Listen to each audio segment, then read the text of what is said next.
الله الرحمن الرحيم. عن ابي صلى الله عليه وسلم الايمان بالقول 70 شعبة الى اخر الحديث رواه البخاري ومسلم. Abu Hurairah ரலியல்லாஹு அன்ஹு அவர்கள் மூலம் அறிவிக்கப்படுகிறது, அல்லாஹ்வுடைய தூதர் நபிகள் நாயகம் ஸல்லல்லாஹு அலைஹி வஸல்லம் சொன்னார்கள், ஈமானுக்கு 20க்கும் அதிகமான கிளைகள் இருக்கின்றன. நாம் ஈமான் என்று சொன்னால் நம்பிக்கை என்ற ஒரு வார்த்தையோடு முடித்துக் கொள்கிறோம். ஆனால் அந்த ஈமானை வகைப்படுத்தி சொன்னால் 20க்கும் அதிகமாக வகைப்படுத்தலாம். அந்த வகைப்பாட்டிலே முதலாவது இடத்தில் இருப்பது கௌலு லா இலாஹ இல்லல்லாஹ் என்று சொல், வணக்கத்திற்குரியவன் அல்லாஹ்வை தவிர வேறு யாரும் இல்லை என்று சொல்கிற இந்த வார்த்தை தான் ஈமானுடைய கிளைகளில் முதலாவது இடத்தில் இருப்பது. அதனுடைய கடைசியிலே என்ன இருக்கிறது? 20க்கு கீழே என்ன இருக்கிறது என்றால், தெருவிலே கிடக்கிற கண்ணையினுடைய முடித்து ஓரமாக போடுவது ஈமானுடைய ஒரு போக்கு, ஒரு வகையிலே உள்ளது. அதுதான் அந்த லாஸ்ட் என்று நபிகள் நாயகம் ஸல்லல்லாஹு அலைஹி வஸல்லம் இதற்கிடையிலே ஒரு செய்தியை சொல்றார்கள், அல் ஹயாஉ ஷௌபத்துன் மினல் ஈமான், வெட்க உணர்வு என்பது ஈமானிலே ஒரு பகுதி என்று சொன்னார்.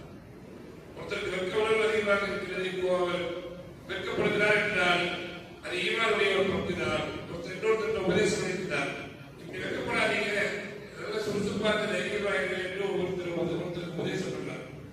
நபிகள் நாயகம் ஸல்லல்லாஹு அலைஹி வஸல்லம் கடந்து போகும்போது சொன்னாங்க, இந்த உபதேசம் பண்ணாதீங்க விட்டுருங்கன்னு சொன்னாங்க.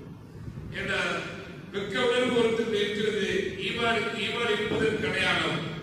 வெட்க உணர்வு இருக்கிற வரை அவர் தவறான காரியங்களையும் மடக்கீடான காரியங்களையும் செய்ய மாட்டார், ஈமான் அவர் தடுத்துரும் என்பதால் வெட்க உணர்வு என்பது ஈமான் ஒன்றுதான்.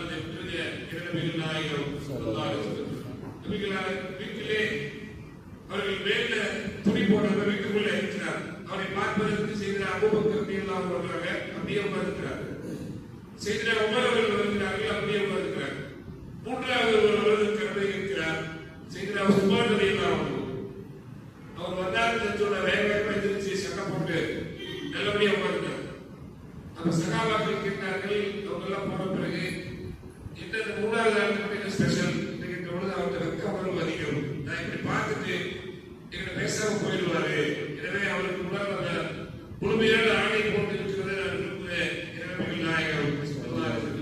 இவைகளெல்லாம் ஒரு மனிதனுடைய குணங்களை அறிந்து கொண்டு அதற்கு ஏற்றாற்போல் நடந்து கொள்கிற உயர்ந்த பண்பாடு என்று மார்க்கறிஞர்கள் வகைப்படுத்துகிறார். எல்லா நிலைகளிலும் கற்பனை ரசூலுல்லாஹி ஸல்லல்லாஹு அலைஹி வஸல்லம் வாழ்கிற நல்ல மக்களாக அல்லாஹ் நம் அனைவரையும் ஆக்கியருள்வாராக. சுப்ஹானல்லாஹி வ பிஹம்திஹி சுப்ஹானல்லாஹி வ பிஹம்திஹி நஷ்ஹது அல்லா இலாஹா இல்லா அன்த வ நஸ்தக்ஃபிருக வ நத்தூபு இலைக். சுப்ஹான ரப்பிக ரப்பில் இஸ்ஸத்தி அம்மா யசிஃபூன் வ ஸலாமுன் அலல் முர்ஸலீன் வல்ஹம்துலில்லாஹி ரப்பில் ஆலமீன்.